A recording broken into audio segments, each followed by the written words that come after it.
Imagine needing to use the restroom while trapped inside what could only be described as a mobile fortress of fashion. For women in the Victorian era, this wasn't an exaggeration, it was daily life. Getting dressed each morning was less about convenience and more about constructing a human monument to modesty and elegance. But beneath the beauty lay an intense physical and logistical burden.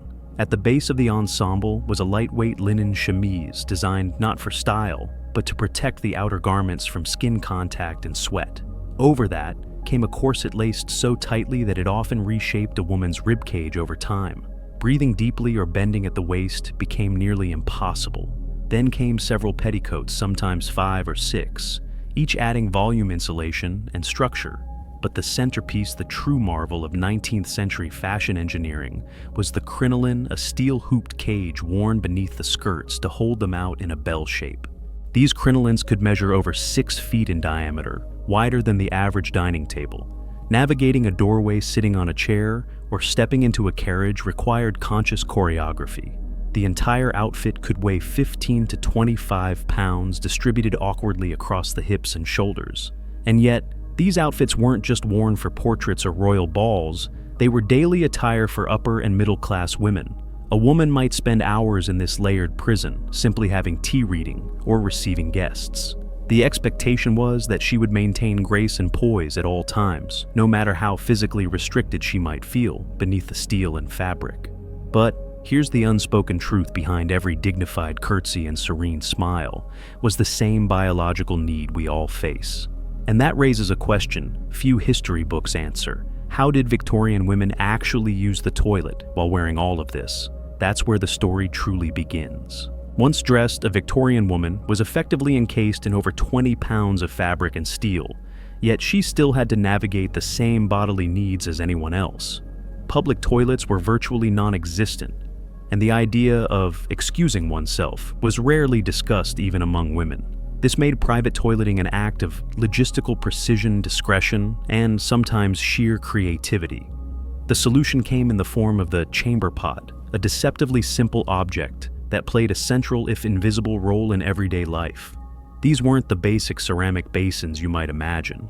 For women, chamber pots were specially designed with oval-shaped openings and low curved sides to nestle discreetly between the legs beneath layers of skirts. The shape allowed for minimal movement and maximum concealment. But even placing the pot wasn't straightforward. A Victorian lady couldn't simply lift her skirts and squat, not without risking a fashion disaster. With multiple layers, steel supports, and often limited mobility from her corset, positioning the pot required finesse. She had to rely on a technique that blended body awareness with fabric manipulation, shifting her weight just enough to allow the pot to slide into position, often from behind or through a small gap between petticoats. No clothing was removed. Everything stayed on. In wealthier homes, chamber pots were elegantly hidden in the furniture. Chairs with removable seats, wooden nightstands with concealed compartments, or decorative cabinets held the pot out of sight. A tight-fitting lid served both to reduce odors and signal to housemaids whether the pot had been used. Servants trained in silent discretion would empty and sanitize these pots throughout the day without comment. The act of relieving oneself became a ritual of timing and privacy, often requiring assistance, careful preparation, and above all, the ability to maintain perfect composure. For Victorian women, using the toilet wasn't just a personal necessity, it was a performance of elegance under pressure. This system, refined over decades, was astonishingly efficient given the limitations of the era. But it also highlights a deeper reality.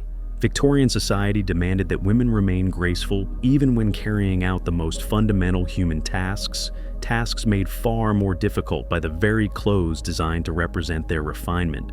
In a surprising twist of fashion history, many Victorian women, especially during the peak crinoline era, did not wear underwear as we know it today.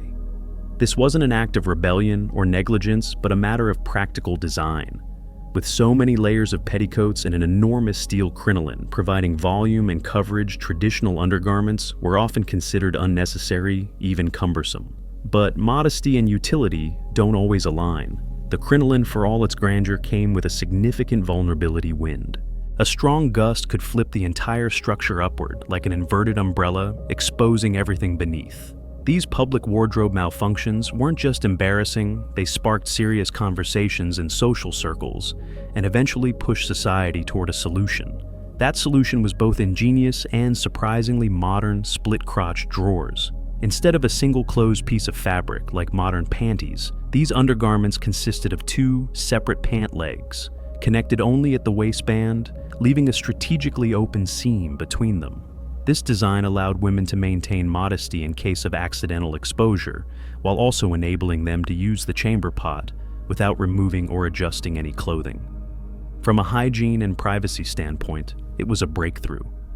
The split-crotch drawers provided coverage, comfort, and practicality, all while working with, rather than against, the complicated architecture of Victorian fashion. Women could relieve themselves through the central opening, using only subtle adjustments in fabric layers, without assistance or undressing. It's easy today to view such garments as strange or outdated, but in context, they represent a smart balance between fashion functionality and social expectation. They were a product of necessity, a quiet innovation born from the impossible expectations placed on women to look elegant at all times, even in the most personal and inconvenient situations. These adaptations underscore an important truth. Victorian women weren't just passive wearers of fashion, they were masters of navigating it, constantly evolving their practices to reclaim a small degree of autonomy within a restrictive world. While the outer appearance of a Victorian woman may have projected elegance, the reality underneath was far more complex. Basic personal hygiene, something most modern people take for granted, was a daily logistical challenge shrouded in silence and social taboo. Toilet paper as we know it today did not become commercially available until the very late 19th century and was by no means widespread. In its absence, women used whatever they had access to. This included torn pages from newspapers, mail-order catalogs, smooth leaves, rags, or, in more rural or impoverished settings, even corn cobs. Wealthier women had the advantage of using soft linen cloths, which were washable and reusable.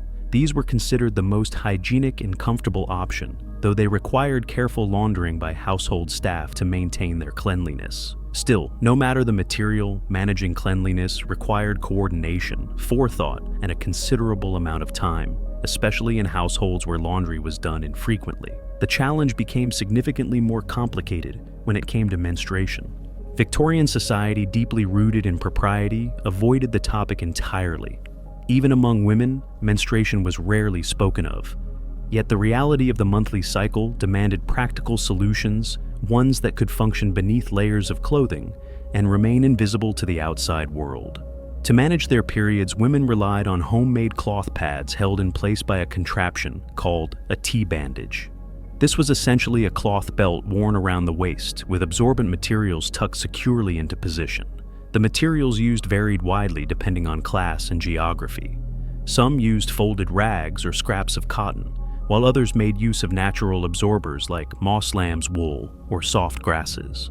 These pads had to be changed frequently, sometimes 12 to 20 times per day during heavy flow, requiring the woman to undress partially or reach beneath her skirts, often in private spaces that were not equipped for such tasks. There were no disposable products, no pain relief, no designated restroom facilities. It was a system of improvisation and endurance. All of this had to be carried out quietly and discreetly. A Victorian lady was expected to show no sign of discomfort, let alone openly acknowledge the realities of menstruation. This created an emotional and psychological burden layered atop the physical discomfort. There was no language for this experience in public discourse. Women simply dealt with it silently, efficiently, and without complaint. What emerges from this hidden reality is not just a story of inconvenience, but one of astonishing resilience. Within a society that demanded constant poise and restraint, Victorian women devised systems of hygiene that were functional, resourceful, and largely invisible. They maintained cleanliness and dignity without the benefit of modern convenience or cultural support. Their ability to adapt to such demanding circumstances is a testament not just to their ingenuity, but to their unwavering determination to meet the expectations placed upon them, even when those expectations ignored the basic truths of human biology. The elaborate dresses worn by Victorian women were not only difficult to wear, they were nearly impossible to wash. A single gown could consist of yards of delicate fabric embroidery lace, and sometimes metal fittings. These garments were expensive, fragile, and required an enormous amount of labor to clean. As a result, most outer garments were rarely washed, and in many households, especially in the upper and middle classes, full-scale laundry was only conducted once or twice a year during events known as Great Wash Days. Instead of frequent washing, women relied on a system of preventive care and odor control. This meant that inner garments, such as the shift to simple linen underdress, and later the split-crotch drawers, became the first line of defense. These were worn directly against the body and were made of simple washable fabric. They absorbed sweat and oils from the skin and could be laundered on a regular basis without damaging the more expensive outer layers. The goal was not to clean the outer dress, but to keep it from getting soiled in the first place. Between washings, gowns were maintained through a ritual of brushing, spot cleaning, and airing out. Dresses were often hung outdoors to be refreshed by sun and wind, and powders were applied to absorb oils and mask body odor. Substances such as crushed orris root talc or even powdered starch were dusted onto underlayers or into corsets. This was not just about smelling pleasant, it was about upholding an ideal of womanhood that equated cleanliness with morality and class. It's important to recognize that Victorian standards of hygiene were not measured by modern standards of sanitation, but by visual and olfactory control. If a woman looked clean and didn't smell, that was considered sufficient. The performance of cleanliness was in many ways more important than the actuality of it. And within a cultural framework that demanded dignity, composure, and grace, women learned to manage appearances with a level of precision that bordered on theatrical. This system of strategic cleanliness also speaks to the labor economy that surrounded Victorian fashion. Wealthy women depended on a staff of maids, laundresses, and seamstresses who understood how to maintain these garments without damaging them. The entire structure of hygiene and dress maintenance was not only personal, it was social and economic. It rested on quiet routines, unspoken knowledge, and the ongoing effort to uphold appearances in a world that left little room for physical reality. While the domestic rituals of hygiene were complex, the challenges expanded even further when women left the privacy of their homes. In Victorian cities, particularly in London, public restroom facilities for women were nearly non-existent. The prevailing belief was that women belonged in the home and thus had no need for public conveniences. This lack of infrastructure forced women to develop highly controlled daily routines, often limiting the time they spent away from home or reducing fluid intake to avoid the need altogether. Those who ventured outside had few options. Parks and train stations might provide limited access to retiring rooms or lavatories in first-class facilities, but for most public life meant enduring discomfort. In some cases, women carried personal chamber pots known as traveling conveniences discreetly tucked into bags or beneath skirts. But these makeshift solutions could only do so much. At the same time, the broader public sanitation systems in Victorian cities were primitive at best and dangerous at worst.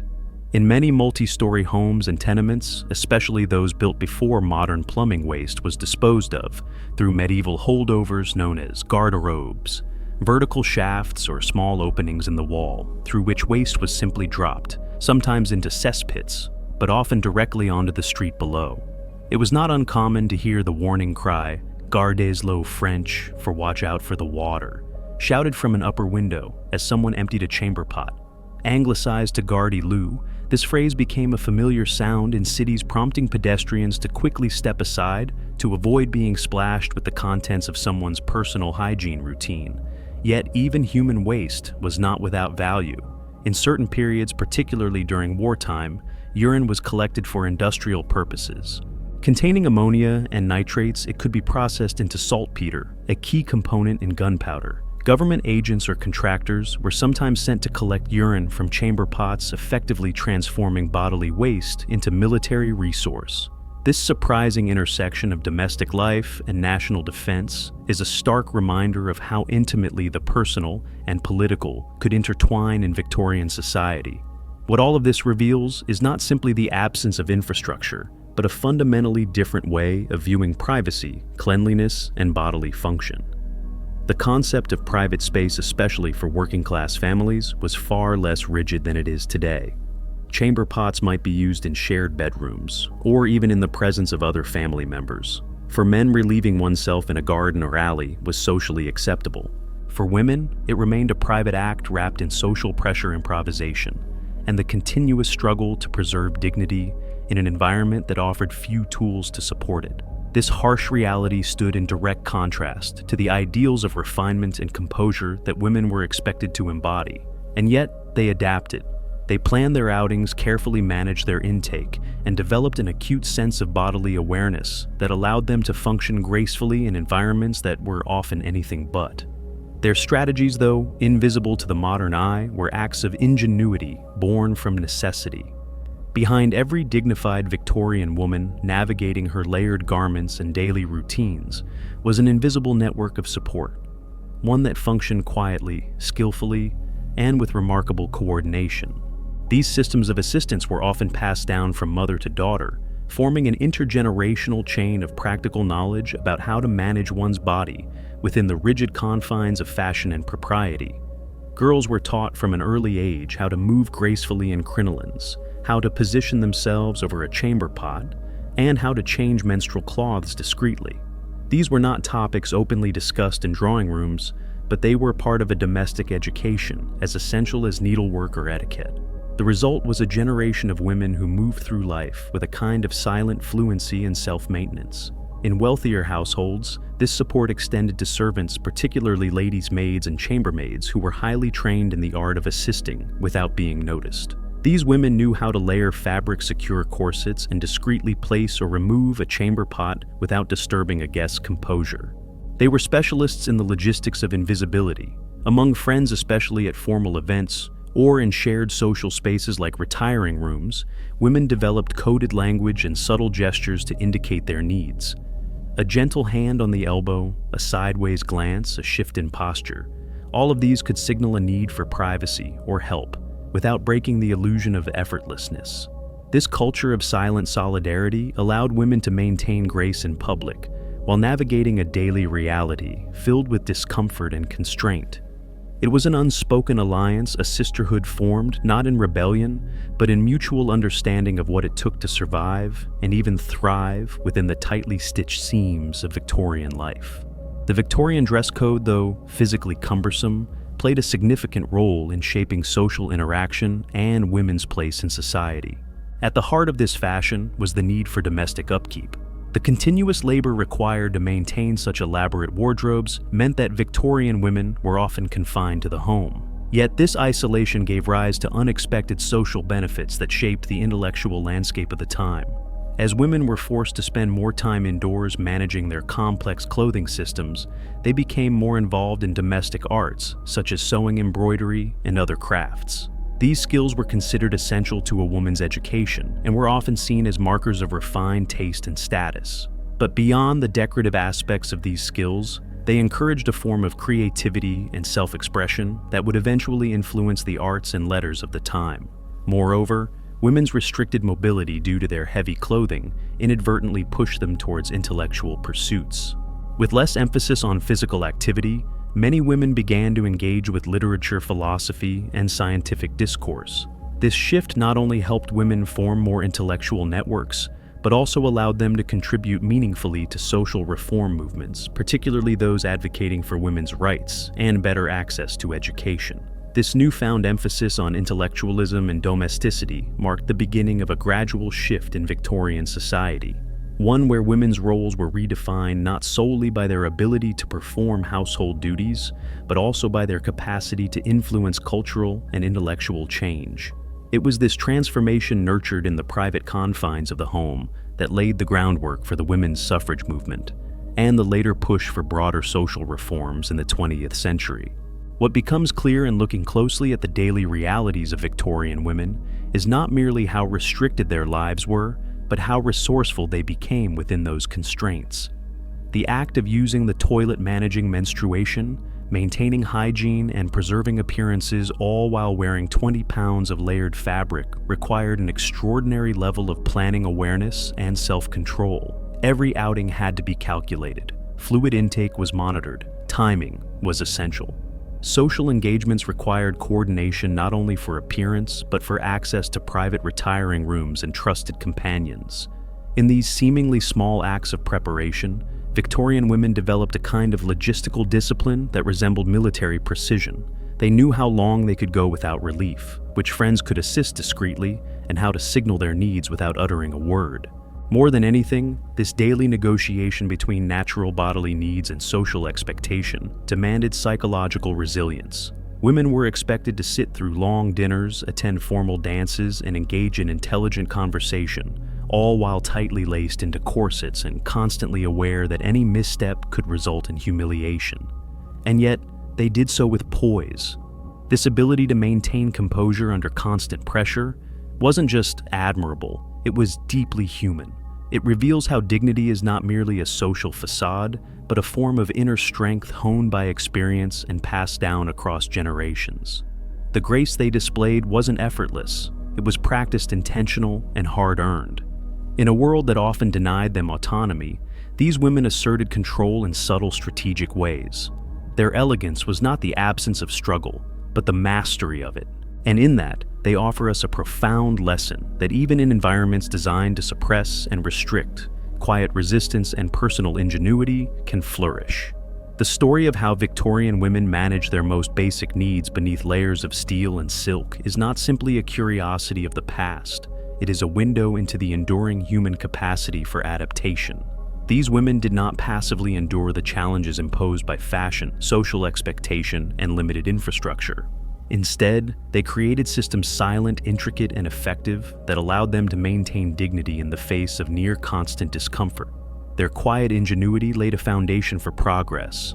The frustrations of managing impractical clothing eventually sparked broader conversations about women's health, comfort, and autonomy. Over time, these conversations contributed to changes in clothing design, public sanitation, and gender roles. Today we benefit from the freedoms they helped shape: freedom of movement, privacy, and choice. Yet those freedoms were not inevitable. They were earned through centuries of hidden labor, silent coordination, and problem-solving under pressure.